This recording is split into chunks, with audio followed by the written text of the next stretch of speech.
Hey, everybody. On today's Locked On Bama, we're going to talk about Alabama getting its very first 2024 commitment over the last few days. We're also going to talk about the SEC basketball schedule and why it's interesting. Again, it's just funky how they do this thing sort of randomly, but we'll talk about that. And then Jimmy's going to have a quick hitter for you later on today in the final segment of the program. I want to thank you for making us your first listen when it comes to Alabama podcast. Also, want to thank you for just being awesome. Thank you for being you. I don't know why I did that, but I did it. And here we go. So let's get started. Locked on Bama. You are Locked On Bama, your daily podcast on the Alabama Crimson Tide. Part of the Locked On Podcast Network, your team every day.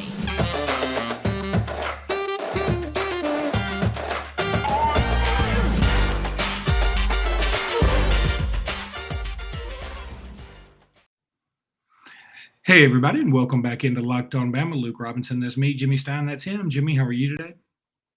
Doing good. Less than 9 weeks out, I think. Yeah, we're about 9 weeks out. Yep, from game. Week 0 is less than 9 weeks away. Well, something that is less than that away was Alabama's first commitment for 2024, which happened a few days ago. Perry Thompson, a wide receiver out of Foley. We've had pretty good luck with receivers out of Foley. People out of Foley in general, I would say. DJ Fluker, Julio Jones, Kenny Stabler. All those dudes came from Foley, right? I kind of dig it. Yeah, it seems that when we get a kid from Foley, he ends up being pretty good. You know, Stabler, Julio, they worked out. Fluker was good. And even Big Rob Lester was signed with Fluke. Perry is, I know him well. I know his game well. He is a real interesting kid because he's so big. I know he's listed as 6'3", 205, which doesn't sound gigantic, for a wide receiver. That sounds like, well, there are SEC receivers that size. But Perry is just in the 10th grade, and he's 6'3", 205. And he's one of these kids that looks bigger than his listed size. You see him and you're like, wow, kid's a monster. He's just really wide and long and thick. I mean, one thing I'll say about Perry is, and I know nothing about his genetics or his parents or anything like that, but when I look at him, I wonder if he's going to grow out of wide receiver. I mean, I think that's very possible. He's just so big. He can end up being a tight end, an H-back, maybe even play defense. But, what gets your attention is his skill set at wide receiver. He's a legit good, wide receiver at the 7A level. I mean, that's who he plays against down here, right? I mean, he's playing against Fairhope and Daphne and McGill and Murphy and the big Mobile schools. So he plays against good competition, still puts up good numbers. He ran sub 11 flat 100-meter times this spring. He's not a world-class sprinter, but he runs 100-meter times for his size that are like, wow, that kid can really move for a big kid. So, if he's a wide receiver, to me, Luke, he's Alshon Jeffrey, which is a heck of a thing to say. That's a first-round pick and an NFL player. But if he sticks at wide receiver, that's his style. That's who he is. He could easily grow out of the position, though. It wouldn't surprise me.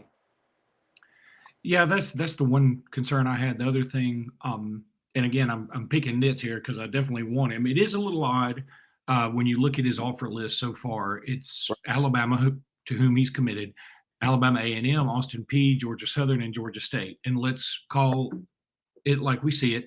If Auburn had gotten commitment from the same guy with the same offer list, we'd be chuckling a little bit. That being said, Nick Saban has earned the right to go out and find a dude that he thinks is a dude. And I don't think there's any doubt that Perry Thompson will be more highly regarded relatively soon. And if you watch his film, he is sort of a go up and get it guy. I mean, there were a couple of balls that were not very well thrown, at least from my judgment at first. And I was like, no, wait, maybe they threw it exactly where they wanted to throw it because they know, okay, I'm going to throw this up. It's going to be a moonraker and it's going to come straight down. And he's going to get it and then probably score with it. And that's what happened. Now, the speed where you talked about, he can move for a big man especially. But a couple of things about that. When you're a big guy and you're really fast, it always seems like it's harder to have any kind of wiggle. Maybe you don't need as much wiggle. But I always worry that it's a straight line speed. Like he can go one way and one way really fast. but no movement. And again, I don't know that that's a problem with him. I'm just saying he's so big. It is concerning about the wide receiver side. Maybe, um, uh, maybe he can be sort of Shannon Sharp esque, but more of a receiver versus tight end kind of guy because he looks bulky. Even his profile picture. I mean, his shoulders are broad, his arms are strong. And I'm not trying to paint a negative picture here. I think we need to tell all the facts here and not just pump him up, but because I do think he's going to shoot up the charts. There's no doubt in my mind he'll end up being a top 150 player in the country. I really believe that, even though right now it looks like he's nowhere near it, right? Well, not at this exact moment, and some of that's that offer list, but the offer list is also easily explainable. We got to remember this is a really young player. I mean, he just completed the 10th grade. He plays, sure, at a big school, but not a big successful school. There's not a lot of eyes on Foley. They've been kind of 1-9 for a while. I think this upcoming season will be the first year they've been good, in a while. So that's part of it. Doesn't also, to be honest, doesn't have a great quarterback, and that can really affect your numbers at wide receiver when you have a quarterback that struggles to get you the ball. That's another thing. But Perry goes to Alabama. So this is it. You watch his tape, and this is how high I was well aware of him for the past several months because I saw him play last year in the 10th grade, and my look at him was like, okay, that's an SEC football player. Now, what I didn't know at that time, I didn't see enough of him to determine, okay, is he Alabama good or SEC good? And to be honest, that's a different thing, right? I mean, yeah. Alabama recruits one pool of players, and Mississippi State and South Carolina recruit from another pool of players. I saw enough to know, okay, that's an SEC player. Now the question is he Alabama good? I didn't see enough to know, but I thought he might be.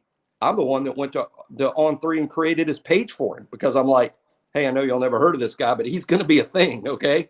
And for a lot of the local kids, I've created their On3 page because I know who's likely to grow into a really good prospect.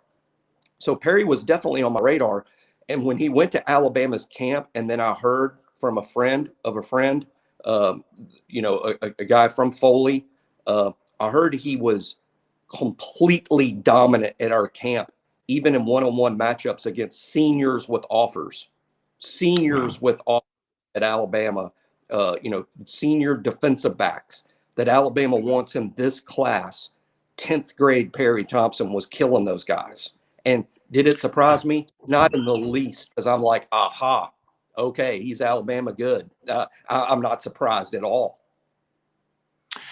Jimmy, let's go ahead and tell everybody right now about BetOnline. BetOnline.net is your number one source for all your betting needs and sports info.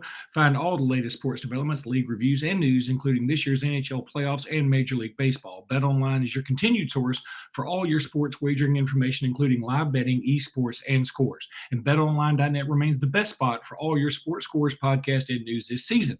BetOnline is where the game starts, and BetOnline is sponsoring this here podcast as we speak, and we appreciate them very, very much. Jimmy, I also want to tell everybody to go check out our conference shows. Look, you can go to Locked On SEC, get more on the SEC by making Locked On SEC your second listen right after Locked On Bama. Every day, host Chris Gordy and the local experts on Locked On have a take across the SEC. It's pretty cool, about 30 minutes, and you get to get the whole spectrum of the SEC, which is very, very cool. All right, Jimmy, what we're going to do one more segment here, and then we're going to let you finish up with a quick hitter that you'll send to me separately. But I want to go ahead and talk a little bit about Alabama's supposed, now this is apparently a leak about Alabama and everybody's basketball schedule. I also want to say quickly, Francis Mauigawa, who we debated how to pronounce his name, we don't know, but he is going to announce on July 4th. So that's pretty interesting. Tennessee looks to be the favorite, but who knows? So we'll just we'll see how that goes. I'm not complaining, but now that I'm finally in the industry, after years of watching the industry and having friends in the industry, now I'm in the industry. This never really occurred to me. And now that I'm in the industry, boy, does it ever occur to me because I'm part of it. But these kids, I'm not complaining. I'm not complaining. These kids deserve their own moment and their own at the time of their choosing. But when a kid's like, I'm going to commit on July 4th, every recruiting guy at every school that's committing Francis now has to work on July 4th. Everyone. Well, that's what everybody So said. Like, he must really hate Hank South. exactly. Be kind to the recruiting industry, people. Okay. Here's Alabama's supposed schedule for basketball next year. Alabama, the home that they don't return game for. Boy, that's the teams we only play at home in the SEC are Florida, Georgia, Kentucky, and Ole Miss. Okay.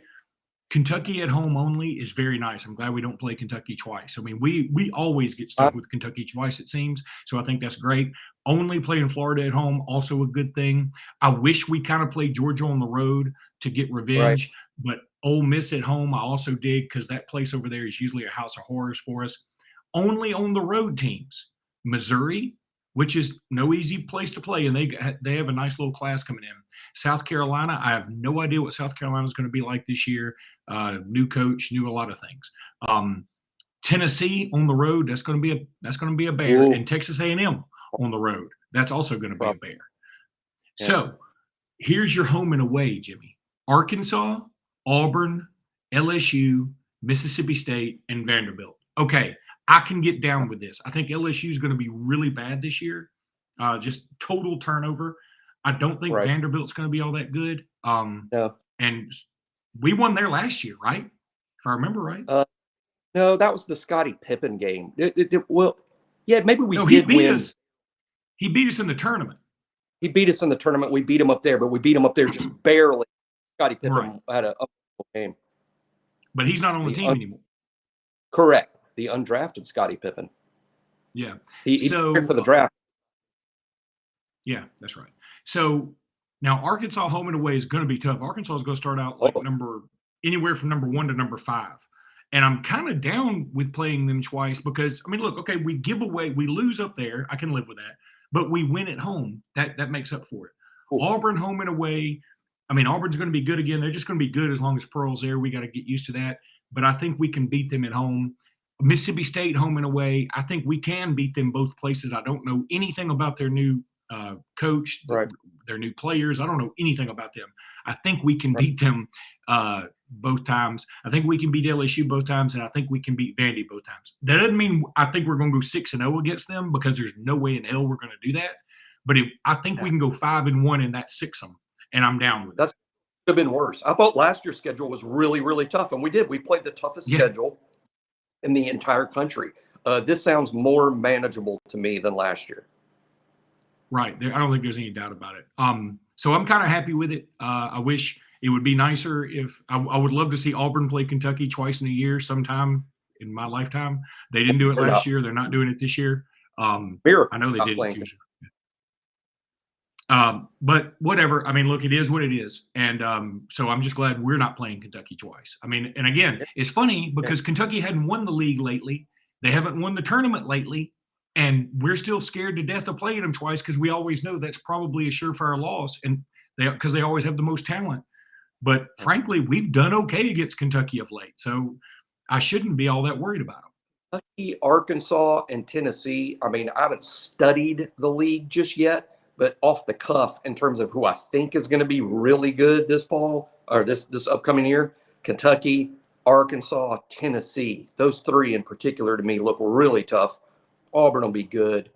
Florida will be good. But Kentucky, Arkansas, and Tennessee look to me like, those are losses on the road unless you're a freak show team. Yeah, I think those three, and then I think the next group is only a 2-man group, and that's Auburn and Alabama. I think the top 5 teams, those 3 you mentioned, in Auburn and Alabama, and then I think you have another little drop off, and you probably go to, Florida. You probably go to. Shoot, I don't think Ole Miss is going to be that bad. They've got a guy coming in named Ruffin that's really good. I think they'll be okay. I think Missouri will be okay. They could get in the tournament. But after that, I think there's maybe another significant drop-off. I think this year, Vandy and Jerry Stackhouse probably part ways at the end of it. Mississippi State, new regime. South Carolina, new regime. Georgia, still bad. I mean, Georgia went to South Carolina for firing Frank Martin. Thank you. I mean, because there's no way. I don't even know who the new guy is off the top of my head, to be honest. But I bet he's not as good of a coach as Frank Martin was. Oh, there's no doubt about that. All right, buddy. Let's go ahead. We'll wrap this up. I'm going to add a quick hitter to this podcast at the very end, so y'all stay tuned for that. We're going to take another break. When we come back, Jimmy will have his own little wrap up of a quick hitter. If I don't have it at the end of this, I will have it as its separate own special quick hitter. I just want to let everybody know, so y'all stick with us either way. We appreciate you guys so much. This weekend is sort of helter-skelter. I'm on the road in Nashville. Jimmy is at somebody's house. I think it's his. I'm not sure. Okay. It's the rare show from my own home. You rarely get a home game. I like it. Me too. We're always on the road. My game is on the road. I'm the Harlem Globetrotter. All right, buddy. That's going to do it. We will talk to you guys later. Roll Tide. Roll Tide.